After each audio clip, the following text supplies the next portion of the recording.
Baik, terima kasih Pak MC. Assalamualaikum warahmatullahi wabarakatuh.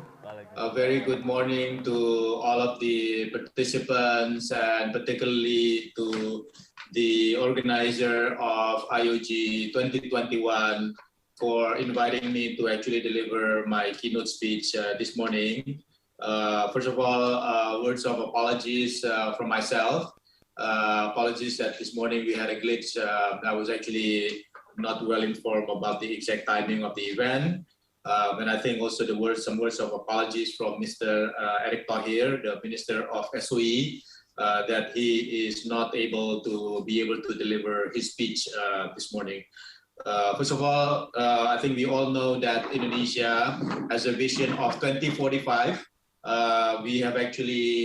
the aspiration how Indonesia to be able to achieve the golden era by the year of 2045 by being able to become one of the largest economies in the world. We are actually aspiring to become the top 5 economy in the world by the year of 2045 with an average of GDP growth between now until 2045 of about 5.7%. And I think this is actually a very challenging effort for all of us, but also a very strong aspiration and a very strong vision from the president himself. But the challenge is how are we going to be able to ensure that Indonesia will be able to ensure that there is actually enough energy being produced in Indonesia. That is actually one of the 3 key challenges of the SOE, how the SOE, particularly in this case, Pertamina, going to be able to ensure that Indonesia will be able to maintain energy sovereignty and energy independence and energy security to allow our economy to grow at 5.7%. On the other hand, we also expect that energy sector is obviously going to be one of the key sector for us to be able to grow the investment in Indonesia. And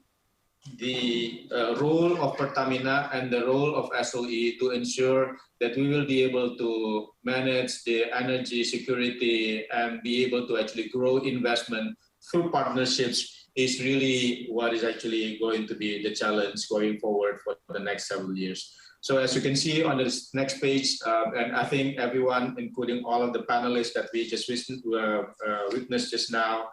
are quite optimistic that despite the fact that there is actually a challenge for all of the energy companies and the energy sector overall to ensure that we will be able to reduce emissions and how are we going to be able to achieve net zero emission, and for Indonesia to achieve net zero emission before 2060, and more on the short term, how are we going to be able to achieve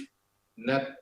reduction in terms of emission of about more than 29% in the next 10 years between now until 2030 is really going to be the key challenge. But nevertheless, we see that the growth of demand of oil will continue to grow. And I think one of the key sectors that will continue to drive the growth of the demand of oil is still going to be the transportation and the mobility sectors, despite the fact that we will see that there will still be some growth in terms of electric vehicle, and Indonesia obviously also has the aspiration to become one of the key hubs in terms of the production of battery and the EV. We see that the growth of the demand of oil in Indonesia will continue to grow until 2040 before it tapers off until after 2040. And the similar pattern we see also in terms of the demand of gas. And as a matter of fact, gas will be considered to become one of the key resource during the transition to allow us to continue to actually provide enough energy for the whole economies, but also at the same time try to actually reduce emission as the challenge of the overall country to be able to reduce emission by more than 30% in the next 10 years. And that is why we see that Indonesia continue to become one of the most attractive places for doing business, including that in oil and gas. I think as we have actually witnessed in the last couple of years in the second term of Pak Joko Widodo in his presidency, that we are working very hard to try to actually provide and improve the ease of doing business and ensure that there is actually fiscal competitiveness to invite contractors and to invite others to partner with the SOEs and to partner with the government in terms of how are we going to be able to achieve the 1 million barrel production per day through allowing a better flexibilities in terms of PSC terms for the new blocks and flexibility for existing block by improving the capital intensity, and how are we going to be able to achieve and to develop various initiatives, including some step-out projects. And I think that is actually a very strong signal from the government. And I think as we later on lay out in our presentation that Pertamina, as one of the contractors and one of the SOE that has actually been focusing on developing their upstream assets, is actually witnessing that the government is very serious, and there are already some examples whereby we are actually given a more attractive fiscal incentives to allow us to invest more to develop both the existing as well as the new blocks. And I think this is actually amidst of the various foreign and domestic challenges to be able to actually achieve this. I think we have actually been seeing that oil demand is actually going to globally is actually going to peak, and I think but for Indonesia there is actually a relatively different page that we're actually expecting to show that by 2040 the demand is actually going to continue to rise. But the challenge is how are we in Indonesia going to become and to remain to be a relatively competitive area for people to actually invest in Indonesia, whilst at the same time, I guess the biggest challenge in the oil and gas, particularly on the upstream side, is that how are we going to be able to do this in the midst of achieving the net zero emission before 2060, or try to actually reduce by about 30% for the year of 2030. And I think Pertamina, as the integrated oil and gas company, responded by implementing what we call a new structure of subholding and holding structure, whereby upstream, led by Pertamina Hulu Energy, is becoming the subholding of the upstream business for us. And I think the intention is to achieve a better and more flexible way to partner with others to develop our upstream assets and to become much more responsive and to be able to improve our ability to execute the various projects that we have. That is also the intention of this initiative of building the subholdings. And I think the last thing is how are we going to be able to mobilize resources, including financing of the various initiatives, being very mindful that obviously with all of the parties in the world is trying to achieve net zero emission and trying to actually avoid carbon-related projects, it is actually becoming much more challenging for us to find financing to be able to develop various assets on the upstream in oil and gas sector. An example of how we have actually been achieving various partnerships amongst the SOEs is actually PHE is very active in terms of pursuing various partnership amongst the SOE ourselves with PLN, PGN, and with Pupuk Indonesia. Are actually an example of how are we trying to actually achieve these partnerships. And I think this partnership is not only amongst the various SOEs, but also with others within the Indonesia and with the global players. So some of the examples that we are actually exploring partnerships are within the energy transition technologies. Next. as we can see, we are actually trying to find partners that will be able to develop low or less carbon power and CCUS technologies to allow us to actually leverage on our existing reservoir, for example. How are we going to be able to implement emission reduction technologies, and how are we going to be able to develop the growth in terms of productions, whilst at the same time also achieve reduction in the use of carbon energies. The other thing is also how are we going to be able to explore with other operators through alliances with contractors with proven technology capabilities and unlock value through digitalization. We believe that there is a lot of opportunities for us to be able to develop our existing as well as new ventures for us by unlocking through the various data that we have, optimizing the various technology and digitalization that is actually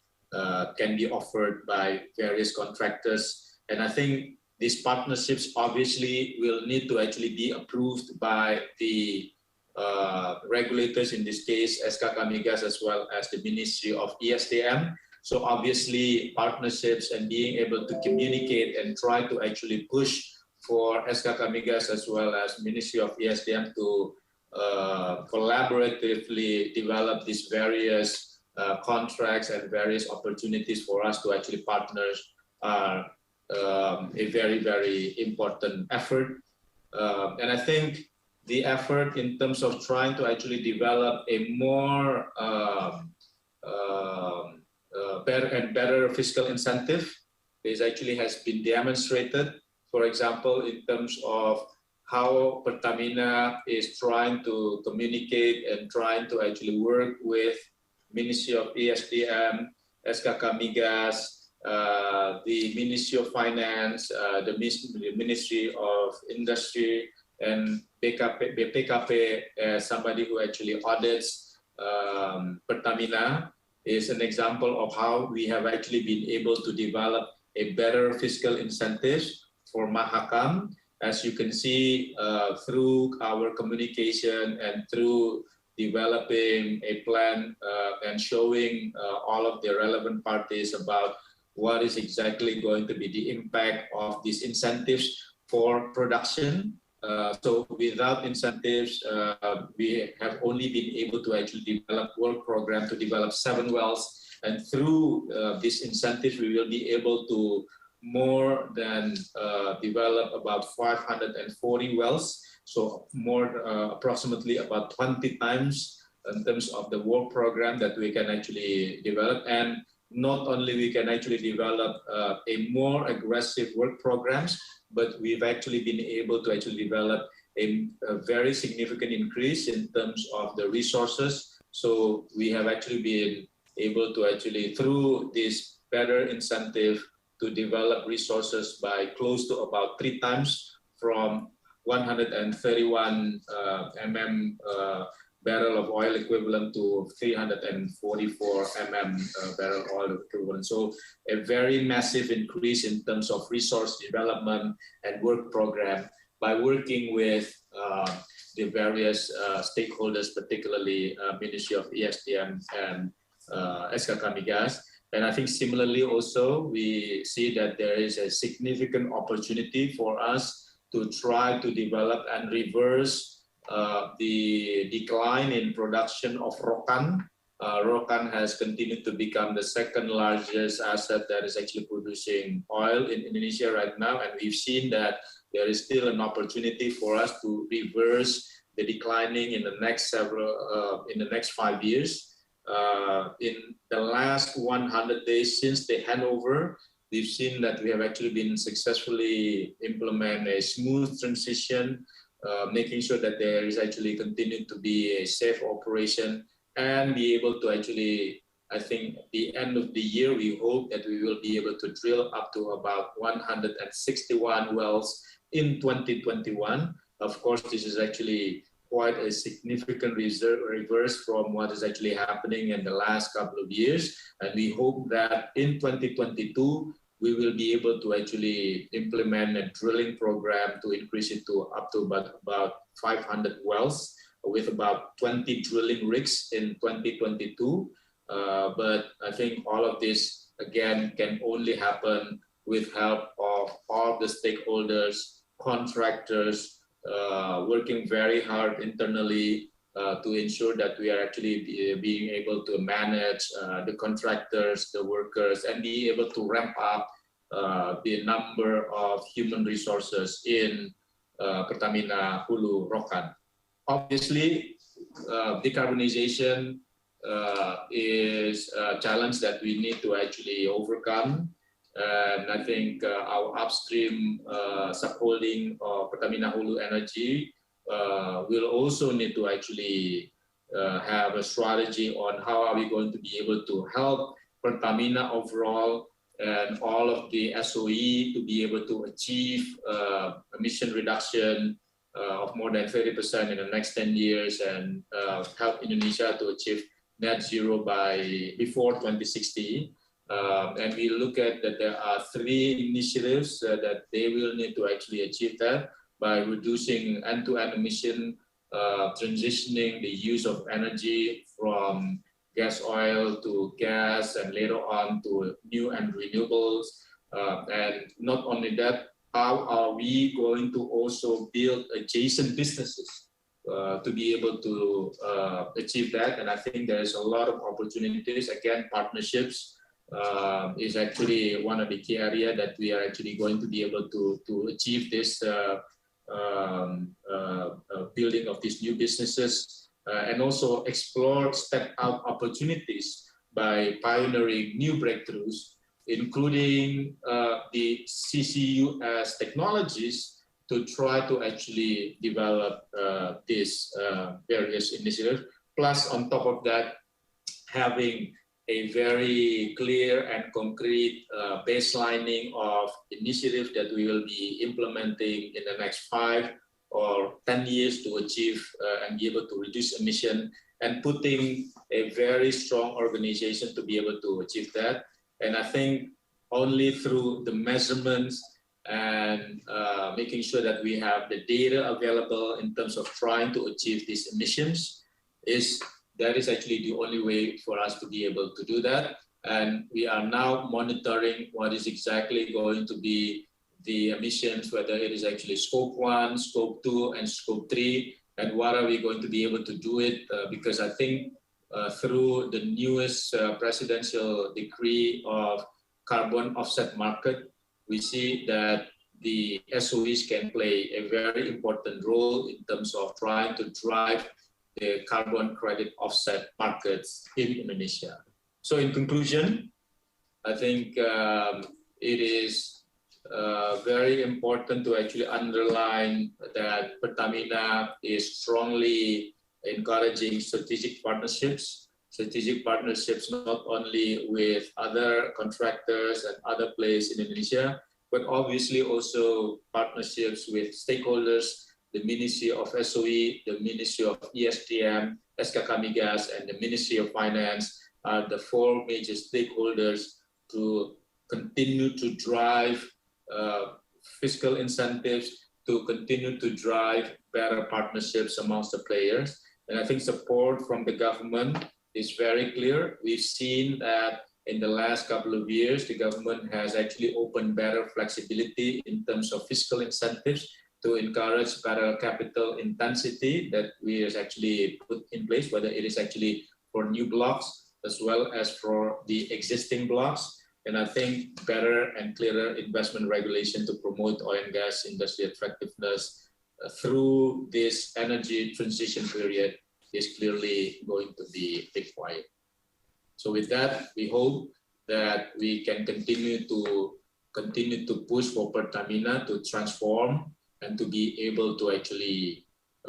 achieve the challenge of 1 million barrel per day, as well as to try to actually achieve the energy transition through emissions reduction. We are actually very optimistic that that can still be achieved. Thank you very much.